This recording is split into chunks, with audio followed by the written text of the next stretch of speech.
नमस्कार। आकाशवाणी से प्रस्तुत है समाचार संध्या।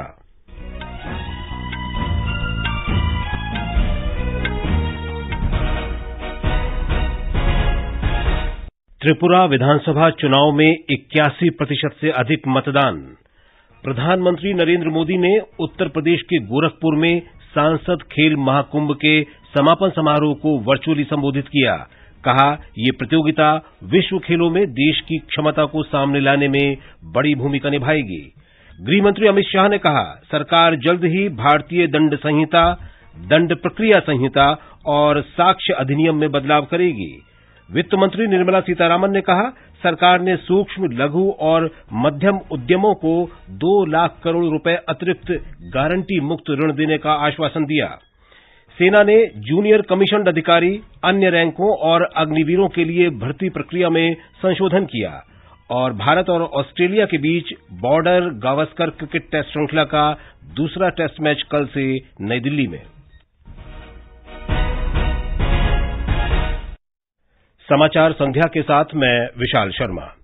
त्रिपुरा में 60 विधानसभा सीटों के लिए आज मतदान कुछ घटनाओं को छोड़कर शांतिपूर्ण संपन्न हुआ। राज्य में 92% मतदान होने का अनुमान है। मुख्य चुनाव अधिकारी किरण गीते ने आकाशवाणी को बताया कि शाम 4 बजे तक 81% से अधिक मतदान दर्ज किया गया। निर्धारित समय समाप्त होने के बाद लगभग 2.5 लाख लोगों ने मतदान किया। उधर नागालैंड और मेघालय में 27 फरवरी को होने वाले विधानसभा चुनाव से पहले सभी प्रमुख राजनीतिक दलों के स्टार प्रचारक और वरिष्ठ नेता जनसभाएं और रैलियां कर रहे हैं। और ब्यौरा हमारे संवाददाता से। क्षेत्रीय पार्टियां वीपीपी, यूडीपी और एचएसपीडीपी के नेता स्थानीय लोगों के अधिकारों और संस्कृति की रक्षा के विषय भी चुनाव प्रचार के दौरान उठा रहे हैं। तृणमूल कांग्रेस के वरिष्ठ नेता अभिषेक बैनर्जी ने अंपाटी और विलियम नगर विधानसभा क्षेत्रों में चुनावी सभाओं को संबोधित करते हुए मुख्यमंत्री कॉनरेड के संगमा पर निशाना साधा। भाजपा के वरिष्ठ नेता और केंद्रीय मंत्री सर्बानंद सोनोवाल ने पश्चिमी गारो पर्वतीय क्षेत्र के टिकरी किला विधानसभा क्षेत्र में चुनावी सभा को संबोधित किया। मुख्यमंत्री कॉनरेड के संगमा और उप मुख्यमंत्री बी प्रेस्टन टेनसंग ने राजबाला, खारकुटा और जिरांग में एनपीपी उम्मीदवारों के समर्थन में चुनावी सभाएं की। धर्मेंद्र कुमार राय, आकाशवाणी समाचार, शिलांग। भाजपा के वरिष्ठ नेता और गृह मंत्री अमित शाह ने कहा है कि पार्टी मेघालय में भ्रष्टाचार मुक्त राज्य की स्थापना करेगी। मेघालय के पूर्वी गारो हिल्स में उत्तर तुरा में एक रैली में श्री शाह ने कहा कि अगर पार्टी सत्ता में आती है तो मेघालय को पूर्वोत्तर का सर्वश्रेष्ठ राज्य बनाएगी। उन्होंने आरोप लगाया कि राज्य में मौजूदा सरकार की विफलताओं के कारण मेघालय में भ्रष्टाचार का स्तर देश में सबसे अधिक है। निर्वाचन आयोग ने त्रिपुरा, नागालैंड और मेघालय में कल तक 147 करोड़ रुपए मूल्य की नकदी, शराब, मादक पदार्थ जब्त किए हैं। आयोग ने कहा है कि पिछले विधानसभा चुनावों की तुलना में इस वर्ष इसमें 20% से अधिक की वृद्धि हुई है। प्रधानमंत्री नरेंद्र मोदी ने उत्तर प्रदेश के गोरखपुर में सांसद खेल महाकुंभ के समापन समारोह को वर्चुअल माध्यम से संबोधित किया। श्री मोदी ने कहा कि ये प्रतियोगिता विश्व खेलों में देश की क्षमता को सामने लाने में बड़ी भूमिका निभाएगी। प्रधानमंत्री ने कहा कि खेल महाकुंभ वो नींव है जिस पर खेल क्षेत्र में भविष्य की इमारत खड़ी की जाएगी। ये सांसद खेल महाकुंभ ऐसा ही एक नया मार्ग है, नई व्यवस्था है। खेल की प्रतिभाओं को आगे बढ़ाने के लिए ये बहुत जरूरी है कि स्थानीय स्तर पर निरंतर खेल प्रतियोगिता होती रहे। लोकसभा स्तर पर इस तरह की प्रतियोगिताएं स्थानीय प्रतिभाओं को तो निखारती ही है, साथ ही पूरे क्षेत्र के खिलाड़ियों के मोरल को भी बूस्ट करती है। प्रधानमंत्री ने कहा है कि जल जन अभियान ऐसे समय में शुरू किया जा रहा है जब पूरी दुनिया में पानी की कमी को भविष्य के संकट के रूप में देखा जा रहा है।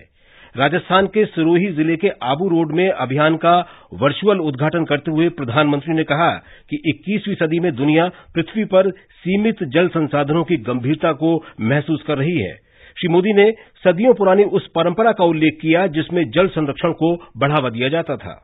हम जल को देव की संज्ञा देते हैं, नदियों को मां मानते हैं। जब कोई समाज प्रकृति से ऐसे भावात्मक संबंध जोड़ देता है तो विश्व जिसे सस्टेनेबल डेवलपमेंट कहता है वो उसकी सहज जीवन शैली बन जाती है। इसलिए आज जब भविष्य की चुनौतियों के समाधान खोज रहे हैं तो हमें अतीत की उस चेतना को पुनर्जागृत करना होगा। प्रधानमंत्री ने कहा है कि सरकार जनजातीय उत्पादों की पहुंच अधिकांश बाजारों तक सुनिश्चित करने के लिए लगातार काम कर रही है। उन्होंने कहा कि जनजातीय समुदाय द्वारा बनाए जा रहे उत्पादों की मांग बढ़ रही है और अब पूर्वोत्तर के उत्पादों का विदेशों में निर्यात किया जा रहा है। दिल्ली के मेजर ध्यानचंद राष्ट्रीय स्टेडियम में राष्ट्रीय जनजातीय महोत्सव आदि महोत्सव का उद्घाटन करते हुए श्री नरेंद्र मोदी ने स्पष्ट किया कि अब बांस के उत्पादों का भी निर्यात किया जा रहा है। हम बैम्बू को घास की कैटेगरी में ले आए और उस पर सारे जो प्रतिबंध लगे थे उसको हमने हटा दिया। इससे बैम्बू प्रोडक्ट अब एक बड़ी इंडस्ट्री का हिस्सा बन रहे हैं। ट्राइबल प्रोडक्ट्स ज्यादा से ज्यादा बाजार तक आए, इनकी पहचान बढ़े, इनकी डिमांड बढ़े। सरकार इस दिशा में लगातार काम कर रही है। राष्ट्रपति द्रौपदी मुर्मू ने कहा है कि प्रौद्योगिकी लोगों की जीवन शैली में परिवर्तन लाने वाली है। नई दिल्ली में 25वें अंतर्राष्ट्रीय इंजीनियरिंग और प्रौद्योगिकी मेले में उन्होंने कहा कि इसमें आधुनिक प्रौद्योगिकी के 11 क्षेत्रों का प्रदर्शन किया जा रहा है। ये प्रौद्योगिकी हमारी आर्थिक स्थिति और समाज पर जबरदस्त प्रभाव डालेगी। उन्होंने कहा कि ये कार्यक्रम आर्टिफिशियल इंटेलिजेंस, स्वास्थ्य के साथ साथ अन्य क्षेत्रों में भी महत्वपूर्ण बदलाव लाएगा। The event is not only a celebration of India's growth story in the engineering and manufacturing sector, but also a testimony to the nation's collaboration with the best in the world in advanced technology. I commend the IETF and the Confederation of Indian Industry for developing this event as the leading technology and innovation forum for Indian development. Representatives of 34 countries are participating in this event. Nearly 400 exhibitors from 25 countries are contributing to make the event a grand success. ये समाचार हमारी website newsonair.com/hindi और हमारे mobile app news on AIR पर भी उपलब्ध हैं। हो गया इंतजाम। किसका? गुड्डी की फीस का। दिखा। 20,000 का लोन तुरंत। पता है कौन दे रहा है, ब्याज कितना है? लोन विनियमित संस्थानों से ही लें और कर्ज उतना जितनी जरूरत, वो भी जांच कर। हो गया इंतजाम। पगार एडवांस में भेजिए।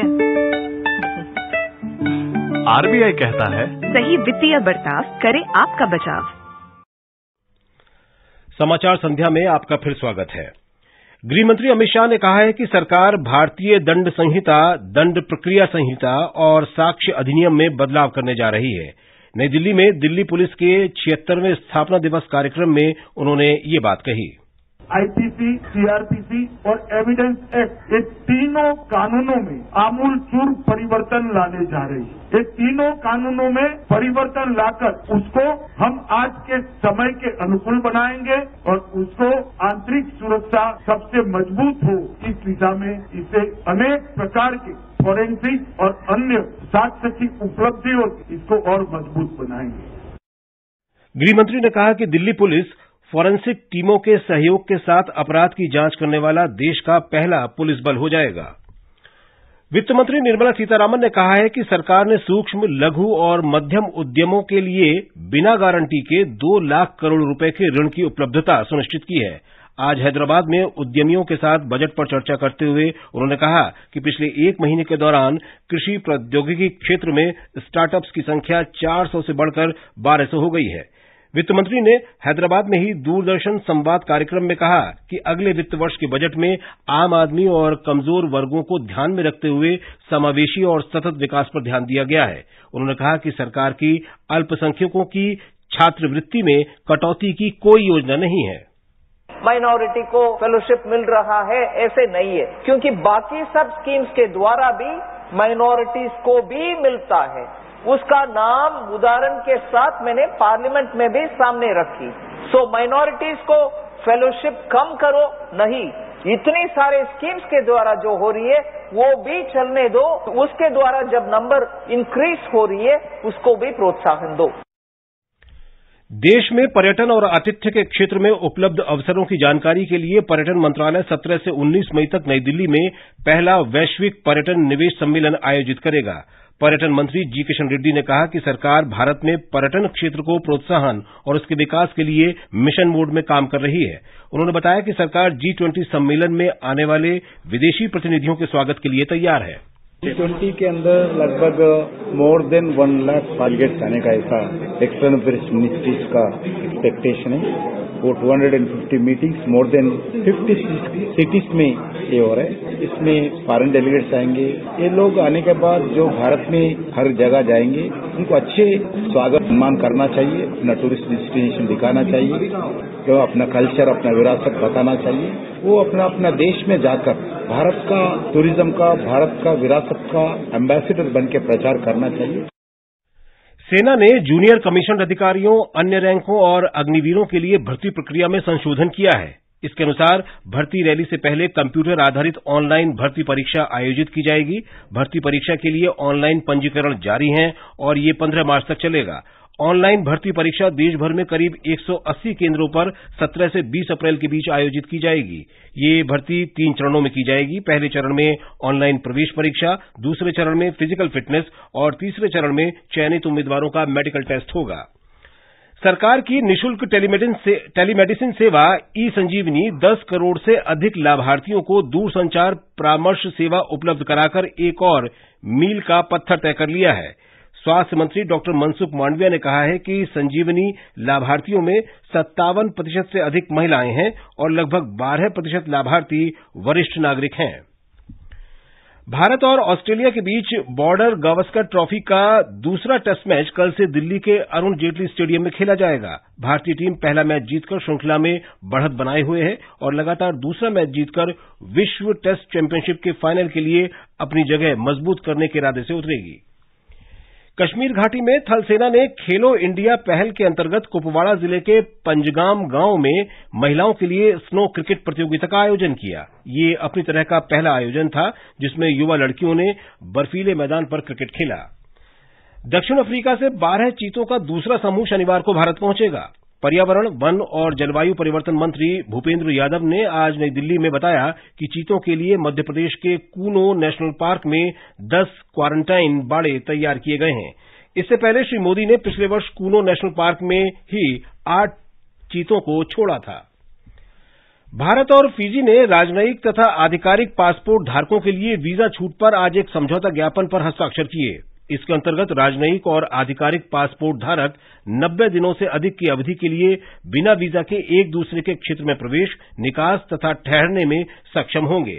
डॉक्टर जयशंकर ने कहा कि वीजा छूट समझौता दोनों देशों के बीच अधिक से अधिक यात्रा को बढ़ावा देगा। उन्होंने कहा कि भारत और फिजी के बीच घनिष्ठ और दीर्घकालिक संबंध हैं। भारतीय रेल ने सेवा सेक्टर के लिए वस्तुओं को समय पर पहुंचाने के लिए रेल डाक गतिशक्ति एक्सप्रेस कार्गो सेवा शुरू की है। भारतीय रेलवे और भारतीय डाक की भागीदारी से ये सेवा शुरू की गई है। भारतीय डाक विभाग ग्राहकों की खेप प्राप्त कर रेलवे स्टेशनों तक पहुंचाएगा, जहां से उन्हें उनके गंतव्य तक पहुंचाया जाएगा। ये सेवा दिल्ली से कोलकाता, बेंगलुरु से गुवाहाटी, सूरत से मुजफ्फरपुर और हैदराबाद से हजरत निजामुद्दीन के लिए उपलब्ध होगी। शिक्षा मंत्री धर्मेंद्र प्रधान ने कहा है कि राष्ट्रीय शिक्षा नीति ने देश में व्यापक और समावेशी शिक्षा की बुनियाद रखी है। ओडिशा के भुवनेश्वर में आज एक कार्यक्रम में उन्होंने कहा कि राज्यों को इस नीति के विभिन्न प्रावधानों को लागू करना चाहिए। और अब अंत में मुख्य समाचार एक बार फिर।